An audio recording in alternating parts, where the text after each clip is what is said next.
Cette période de confinement aura permis à de nombreuses entreprises de mener une réflexion profonde sur leur offre de formation. Cette situation inédite et extraordinaire les amène clairement à se poser de nombreuses questions sur la manière d'envisager demain leurs actions de formation autrement.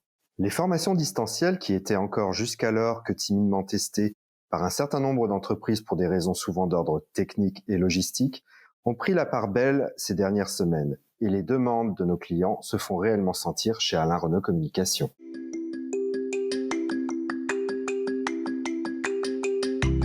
C'est donc tout naturellement que nous avons souhaité consacrer ce 6e épisode de l'Onde Positive à comment déployer rapidement un dispositif 100% distanciel de grande envergure. Bonjour à toutes et à tous, je suis Christophe, directeur des opérations chez Alain Renault Communication. Et pour m'accompagner aujourd'hui sur ce sujet, Stéphane, notre directeur des ressources. Bonjour Stéphane. Bonjour Christophe, bonjour à toutes et tous. Je suis très heureux de vous retrouver pour la première fois sur l'Onde Positive. C'est en effet à travers 3 questions que nous souhaitons partager notre expérience autour de ce thème. Comment aborder un dispositif 100% distanciel ? Quelle organisation chez ARC pouvons-nous mettre en place et vous proposer ? Quels conseils pouvons-nous vous donner ? Autant de questions auxquelles nous allons répondre en vous donnant un maximum de trucs et astuces pour réussir le déploiement de vos dispositifs 100% distanciels. Alors, vous êtes prêts ? C'est parti ! Christophe, comment abordons-nous un dispositif 100% distanciel chez ARC ? Au-delà de cette période de confinement, les formations à distance permettent à chacun une souplesse d'organisation. À distance, vous vous formez à votre rythme et quand vous le souhaitez via des modules e-learning ou des ressources à disposition par exemple. Vous pouvez vous réunir en nombre au même moment lors de visio et de classes virtuelles. Vous avez la possibilité d'échanger avec d'autres participants. Vous pouvez interagir avec un formateur. Vous bénéficiez de réponses adaptées à votre parcours d'apprentissage. La formation peut être personnalisée à votre niveau et à vos besoins spécifiques. Bref, chez Alain Renault Communication, nous y voyons là un dispositif puissant qui permet d'accompagner un grand nombre de collaborateurs sans les déplacer dans un laps de temps qui peut s'avérer au besoin extrêmement court. Et oui, comme nous l'avons aussi indiqué dans les précédents podcasts de l'Onde Positive, que nous vous invitons à écouter et réécouter sur votre plateforme préférée, nous déployons à l'heure actuelle pour une enseigne du retail un parcours de formation 100% distanciel qui s'inscrit dans le cadre du dispositif proposé par le FNE Formation. Il s'agit d'un dispositif à destination de l'ensemble des responsables de magasins et de leurs adjoints sur la mission de tuteur ou de formateur terrain pour accompagner tout nouveau collaborateur au sein d'un parcours onboarding certifiant que nous avons également créé. Un potentiel de 1000 personnes à former en 2 semaines avant le 11 mai, date théorique de la reprise d'activité annoncée par le président de la République. L'enseigne a donc souhaité aller encore plus loin pour développer les compétences des managers dans l'accompagnement de leur équipe et leur donner toutes les clés et les ressources pour être prêts dès la reprise d'activité. Peux-tu préciser, Christophe, la manière dont nous avons articulé ce dispositif ? Bien sûr, nous avons proposé un parcours de 12 heures de formation articulé autour de 3 classes virtuelles de 2 heures, réunissant chacune des groupes de 10 personnes, et de 2 périodes d'intercession de 3 heures chacune, visant à leur remettre des ressources à consulter et des travaux de réflexion à mener et débriefer lors de la classe virtuelle suivante.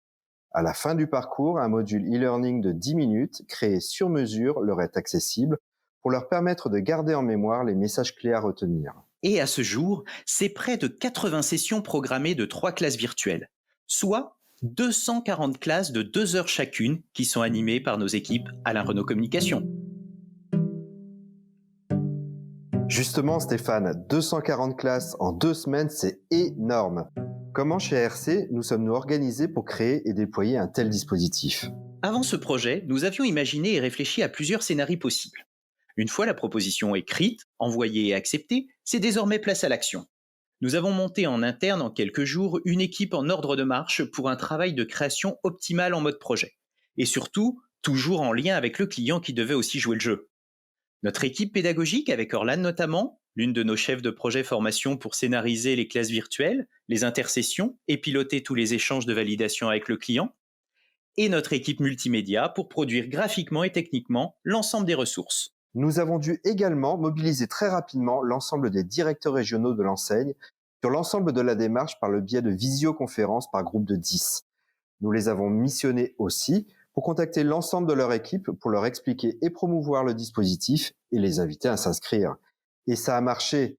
Près de 800 inscriptions sur 1000 collaborateurs potentiels. Bien évidemment, il a fallu aussi se pencher très rapidement sur le déploiement en lui-même. 240 classes virtuelles, ça ne s'improvise pas et surtout, ça s'organise.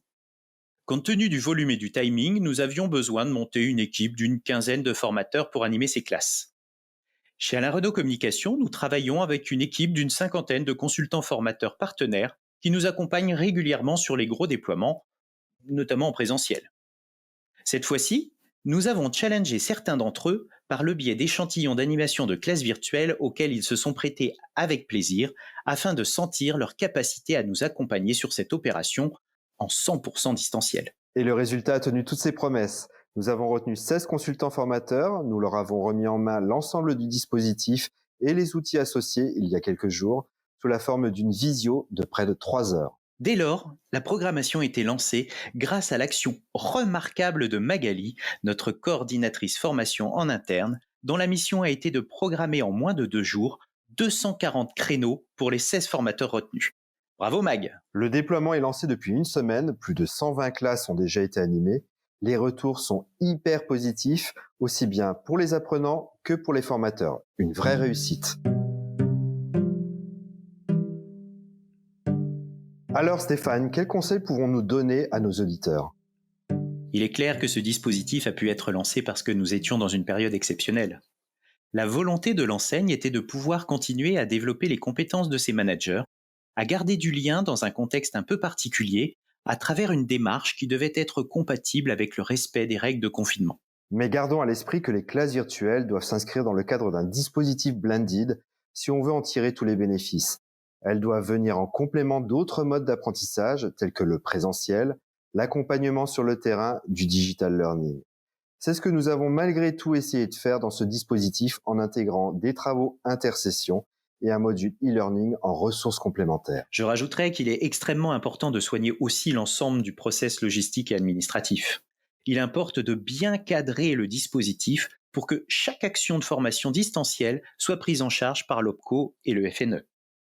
Il est donc nécessaire de donner à toutes les parties prenantes au projet et surtout aux formateurs tout un ensemble de procédures et modes opératoires détaillés comme le process d'invitation à chaque classe virtuelle, le système de fiches de présence digitalisées, un système d'évaluation précis et tracé, etc., etc. Et voilà, nous arrivons au terme de ce nouvel épisode. Nous espérons vous avoir inspiré pour lancer rapidement vos dispositifs 100% distanciels de grande envergure. Nous vous remercions pour votre attention. Nous vous invitons à nous suivre sur les plateformes de podcast, Apple Podcast, Google Podcast, Spotify et les autres. Vous pouvez y retrouver les précédents épisodes de l'Onde Positive. Si vous avez des questions à propos de cet épisode, vous pouvez nous écrire à mail-au-singulier@alainrenaud.com ou directement en message privé via les réseaux sociaux. En attendant, prenez soin de vous et à très vite. Restons solidaires, à bientôt.